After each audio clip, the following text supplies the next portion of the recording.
Good evening, everyone, and welcome to our event tonight. It is a Family Affair Workshop Series, Part 1, Supporting the Mental Health and Well-Being of Our Kids. This is the first in a series of 3 online events. My name is Paula Schultzke, and as a member of the Parent Involvement Committee, I will be your host tonight. To start off the event, we are very fortunate to have Shelley Lesarge lead us in a territorial acknowledgement. Shelley is part of the Peel Indigenous Network of Educators. Their hope is to educate the community about Canada's First Peoples. Following Shelley, we will have Nadine Deere, Vice Principal at Judith Nyman Secondary School, who will then lead us in an ancestral acknowledgement of the African diaspora.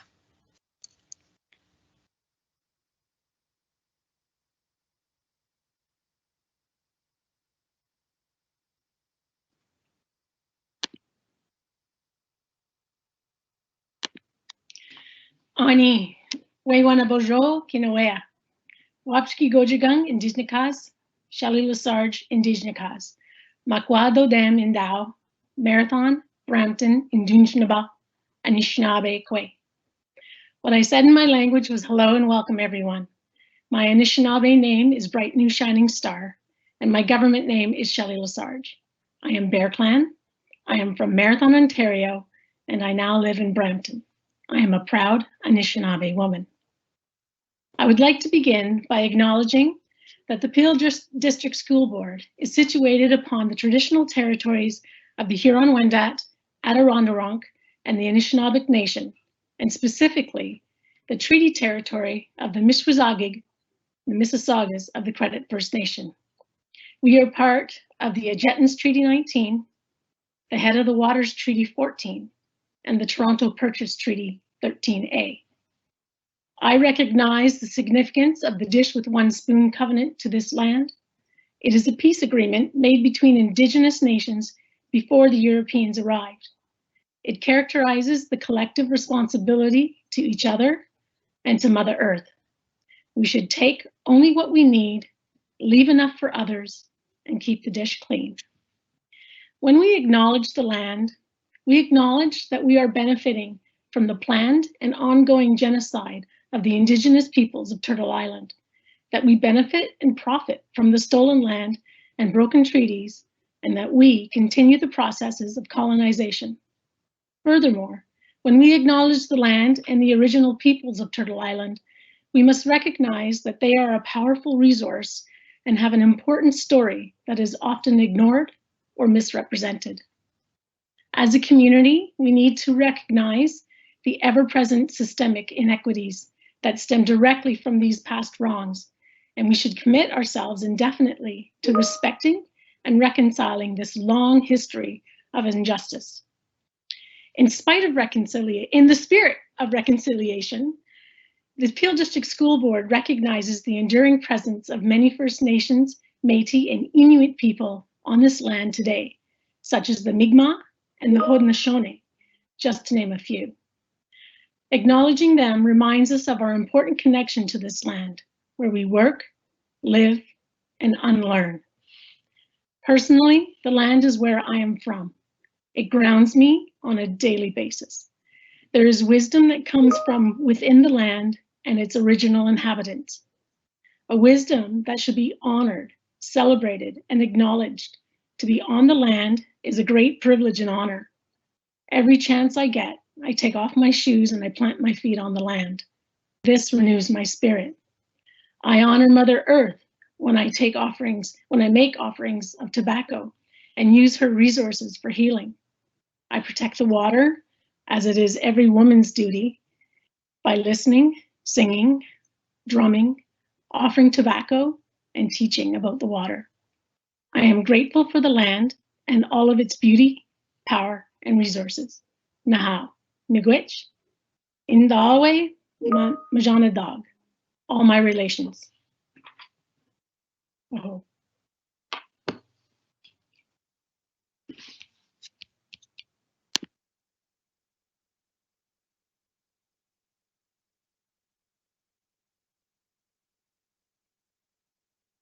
Hello, everyone, and welcome. I would like to acknowledge the Africans who were forcefully removed from their native lands, enslaved and dispersed across developing nations. I wish to recognize the impact of this ferocious physical and emotional violence enacted through the transatlantic slave trade and the ongoing oppression of African peoples. The nature of the slave trade led to the destruction of individuals, cultures, and traditions. We honor the African diasporic peoples and their legacy of fighting for freedom, human rights, and civil liberty by continuing their work. As we reflect on the forceful and violent removal of Africans from their lands, I invite you to think deeply about the impact of this disposition on their families, communities, and societies. I urge you to also think about the exploitation of their labor to build economies in the New World, even as they continue to endure oppressive systems. Have a wonderful evening, everyone.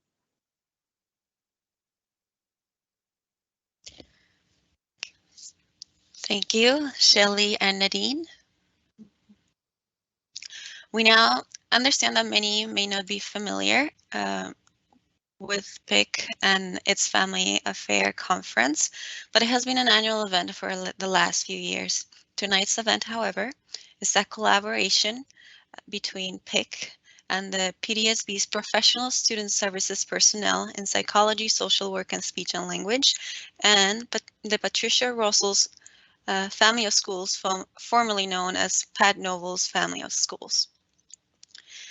In response to the ongoing pandemic and the many requests from parents asking schools and parent councils to help for how they could best support their children's mental health and well-being during these difficult times, and especially given the restrictions that we're all seeing in place, it was decided that it would be best to have this set up as a general session where all parents could be invited. We have a diverse group of people representing our community in the form of presenters, moderators, and parents who have volunteered to answer questions in our breakout rooms. We hope that you will feel comfortable to ask those questions when the time is right near the end of the presentation. You can feel free to put them in the chat as you go along. Okay, now, just in case we get disconnected from today's event, we want you to know that the links will be tweeted to the Peelschools Twitter account or the PIC_PDSB account within 10 minutes of being disconnected. We hope that won't happen, but if it does, there you go. Also, just to do some housekeeping, we want to let you know that during the duration of this event, all the individuals will be muted, and if you are hoping to, or if you speak a different language, you might want to know that you can benefit from the use of subtitles that are available. We have simplified Chinese, Arabic, French, Hindi, Urdu, and Vietnamese. So you can turn on live captions for the subtitles by selecting captions/subtitles on under video controls. To change the caption language, go to select settings, then caption subtitles, and choose the language of your choice. In the breakout sessions, you will also have individuals who speak Punjabi or other languages where you might be able to, they can respond to you in those languages if needed, or understand your questions. Okay, so today's events will be recorded also for later to be shared with the community later on. And just to let you know, in case we're not able to get through all of the questions, they will be noted and the answers will be posted on the school website, the school board's website. Okay. Now, I would like to turn the time over to Romana Siddiqui. Romana is the co-chair of the Parent Involvement Committee. Romana will be telling us about PIC and how you can get involved if you want to. Thank you, Paula. So I'm very pleased to welcome everyone to tonight's event, and I just wanted to very briefly explain a little bit about PIC and just give an update to everyone. So PIC is a ministry-mandated committee made up of parents, community members, staff from the school board, and trustees. And we work together to support parent engagement, to make sure that we are supporting student success in schools and across the board. We encourage parents to join school councils, but you are also welcome to join PIC meetings and subcommittee meetings. So the next PIC meeting is February 25th, and it will be live streamed, and we have a question and answer period near the end. Now, I also wanted to update you about programs. So PIC is pleased that we've had over 150 school councils that applied this year. The acceptances have gone out. Please do check your school council emails. And funds will be released this week. I understand that finance has had a little bit of problems since we've had some issues with the school board servers, but they are being released. And you can reach out to PIC via email, parentinvolvement@plsb.com. We have a Twitter account, Instagram, and Facebook as well. Thank you so much. We're very pleased to have everyone join us tonight. Thank you, Romana. I would like to now introduce you to Darren van Hoydonk, Superintendent of the newly created Department of Social Emotional Learning and Well-Being, who has been supporting students and families in the Peel District School Board for the past 25 years. Good evening, everyone. I'm so glad you're here with us and joining us for It's a Family Affair. I have the pleasure of welcoming you all on behalf of Director Russell Rawlins, the entire Board of Trustees, and the Peel District School Board. As mentioned, my name is Darren, and I'm the very proud superintendent of this newly formed Department of Social Emotional Learning and Wellbeing. I'm proud to hold such a distinguished role that looks after the social, emotional, cognitive, and physical well-being of our students, the very essence of our joy, happiness, and humanity. I'm thankful that as a board, we are focusing on well-being and developing a comprehensive plan as a system that will utilize our staff and families to come together as a community to help our students grow and thrive. We know that student well-being and student achievement are intertwined, and as a school system, we need to focus on well-being to help with student achievement. Over the past years, concerns about the mental health and well-being of our children and youth has continued to grow as data has showed younger and more frequent needs of our students dealing with issues like anxiety and depression. And then in March 2020, COVID began, disrupting and changing our lives, schedules, and daily living.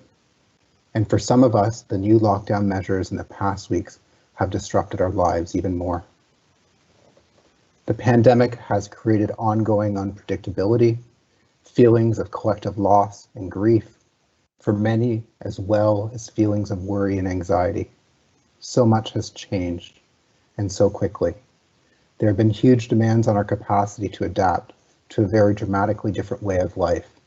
And for many, a very large percentage in Peel, this has been compounded or layered with the daily challenges of experiencing and addressing racism, oppression, and discrimination. In particular, anti-Black racism. All forms of oppression continue. Islamophobia, homophobia, classism, sexism, and the marginalization of many racial and cultural communities. And we know in Peel this was highlighted in our recent ministry review. Racism is a very serious public health issue that negatively impacts mental health. On top of other events and difficulties faced by Black, Brown, Indigenous, and other racialized communities, including our South Asian and East Asian communities, it has been said that we may all be in the same room, but we are not in the same boat. Issues like COVID, systemic oppression, inequity affect communities differently. So if that's resonating with you today, please know that we see you and we want you to acknowledge your experiences. Our goal can no longer be to help build resilience, to adapt, to cope with oppressive systems. Anti-Black racism and oppression in all forms based on race, religion, sexuality, gender, age, and ability must be named and disrupted and dismantled if we want to foster mental wellness for all. I encourage any of the participants who are here tonight to share with staff how we can serve our communities better. Are there services and information that we can provide to different communities in different ways? Please share and give us the feedback on how we can serve. But even in the midst of all these challenges, many people have come together, and we have witnessed some amazing stories of caring, collaboration, determination, and hope. When we talk about well-being, it's not just about mental illness, but it's about mental health and all we can do to support a healthy mind, body, and spirit. Wellness is about connection to one another in our community. And as a system leader, I'm thankful to so many staff who are finding ways to connect and support and care for our students and families. I think of our online and in-person classes where staff warmly welcome students into safe spaces every day and find creative ways to create joy for children and youth. I think of our educators who are creating inclusive classrooms and ensuring spaces are representative of the students they serve. I think of educators who have dropped off parcels and gifts and messages of hope at the doors of students. I think of the Wellness Wednesdays we're about to engage in as a system to focus on well-being. And I think of all the ways Peel District School Board staff are serving during these challenging times.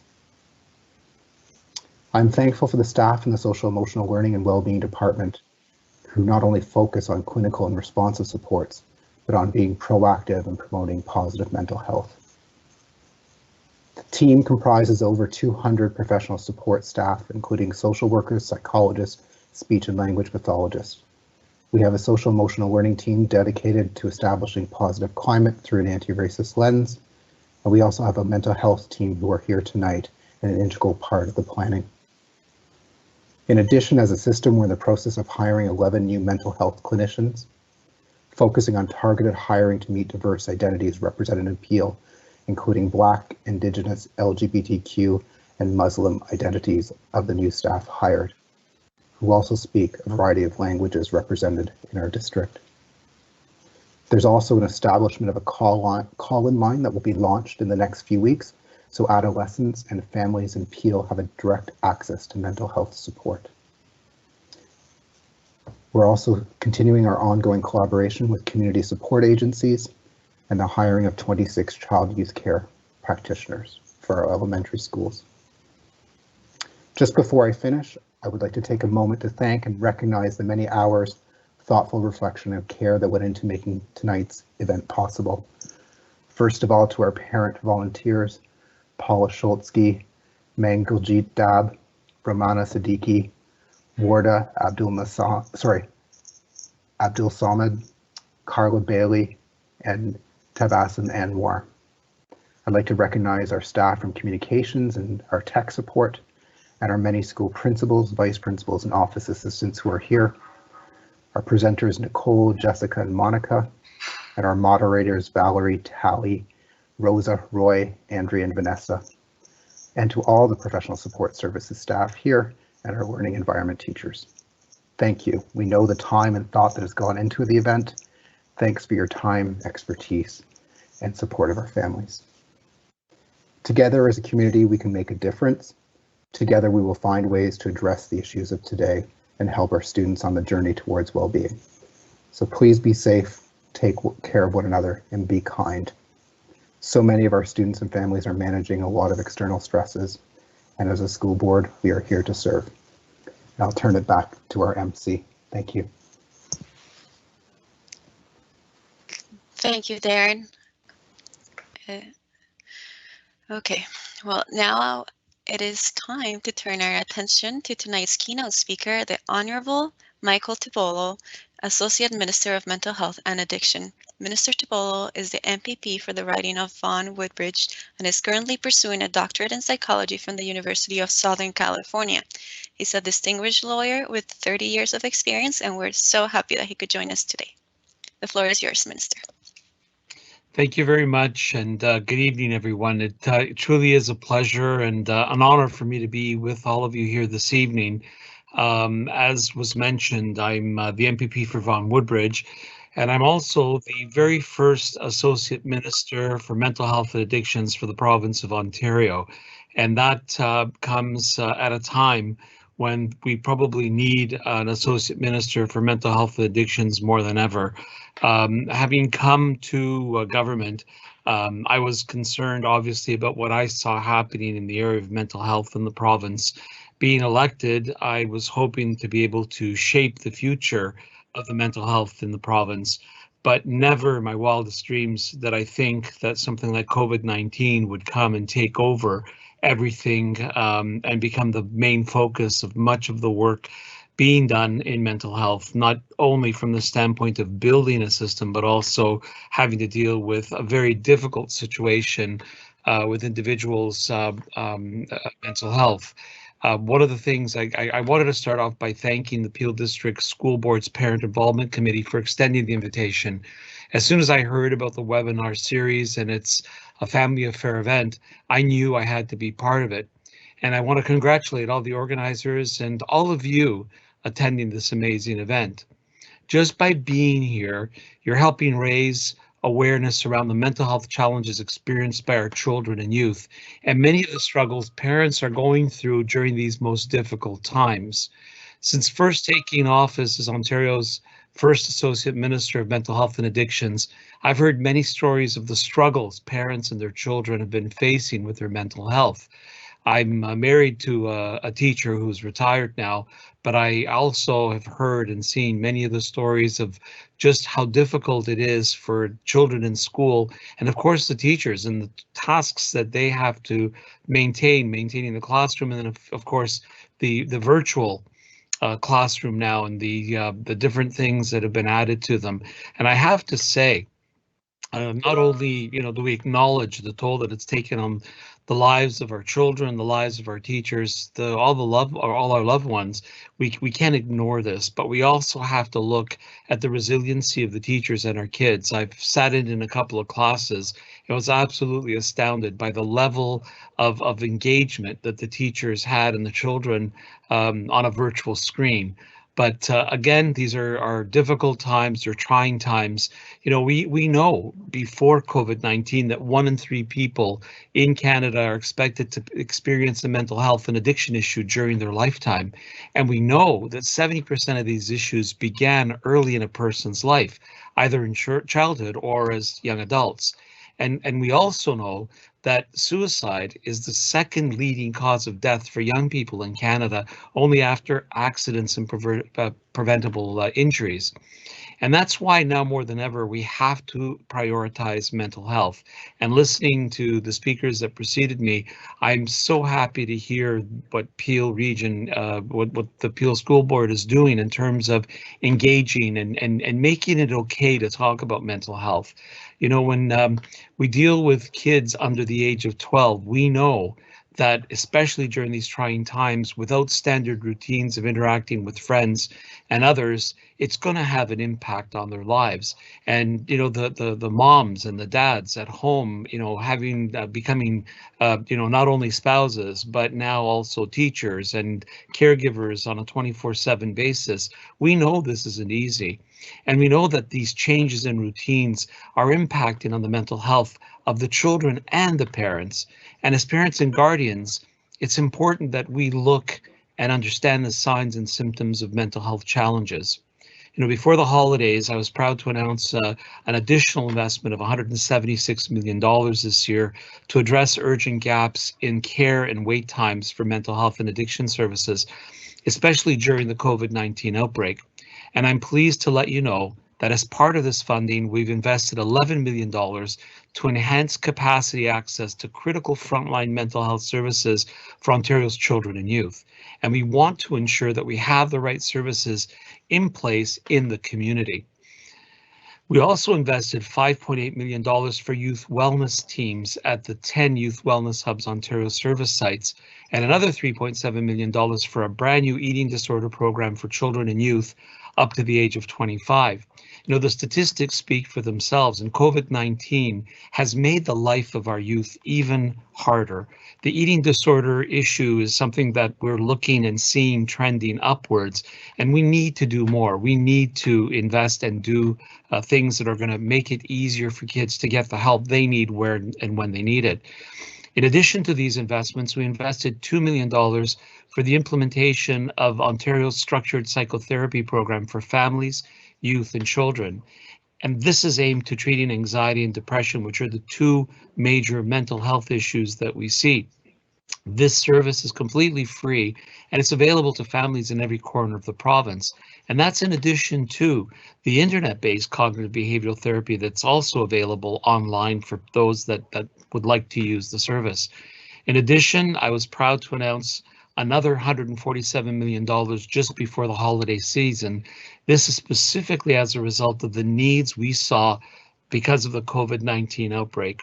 Over $62.2 million in community-based mental health and addiction services, including $30 million in targeted funding for children and youth mental health services, $8 million in targeted culturally safe services for Indigenous people, including land-based programming and culturally safe and age-appropriate mental health and addiction supports, including wellness supports for children and youth, and over $15.4 million to expand virtual mental health and addiction supports, including those for children and youth, such as Kids Help Phone and Child and Youth Mental Health Services. All of these investments are in support of the Roadmap to Wellness, our plan for creating a connected mental health and addiction service system, offering Ontarians of all ages the high quality care they expect and deserve.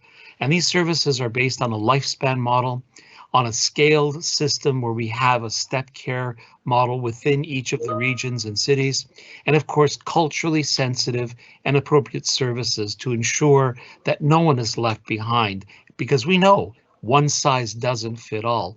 I urge any of you interested in reading more about it to look at the plan. It is available online. You know, by expanding access to services for our children and youth, we're taking a significant step towards building a mental health and addiction system for the future, where people and families are fully supported in their journey towards mental wellness. If you notice signs of mental health challenges in your children or students, I urge you to reach out for help. And the signs are clear. You'll see them. You know your children. If they're withdrawing, if they're not eating regularly, if they, you know, it's important to speak to the kids. And, you know, the teachers do a great job in engaging, and we as parents have to do more that way as well.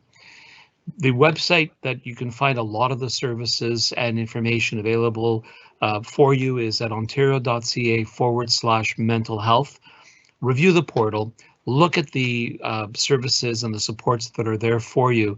There are supports and services for children and people of all ages. And in addition, Children's Mental Health Ontario is doing incredible work to support the mental health of our children, youth, and their parents. So you can visit them at cmho.org/find help to find help close to home. You know, I want to tell everyone and say it, I repeat it all the time, but I want to say it to you as well. It's okay to not feel okay. It's okay to want and need to lean on someone, to talk to someone. And I think you all realize that you can be the greatest shape of your life, but the only way you're going to feel better is when your mental health is there with you. So I beg you, if you need help, reach out and get the help. We've got a great educational system, amazing teachers, and as parents, we have the ability to use the resources that are there to make the lives of our kids and ourselves better.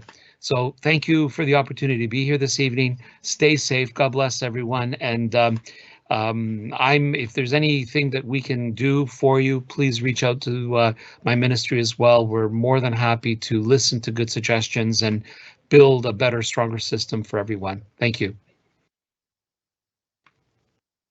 Thank you so much, Minister Tavolo, for being here today. Thank you. Okay, again, the important thing is that we remember that there is help if we need it, and we just need to go out and get it. And it's okay to talk about it. We need you to talk about it. Okay, so now it's time for us to go to our separate breakout rooms. and they are according to the age of your children. So, but before we go, just take a look at the bit.ly links and either copy them on your computer or your cell phone, just in case, in case we get disconnected. But okay.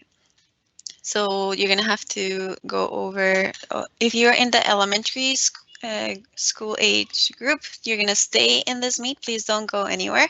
We're gonna continue the session here.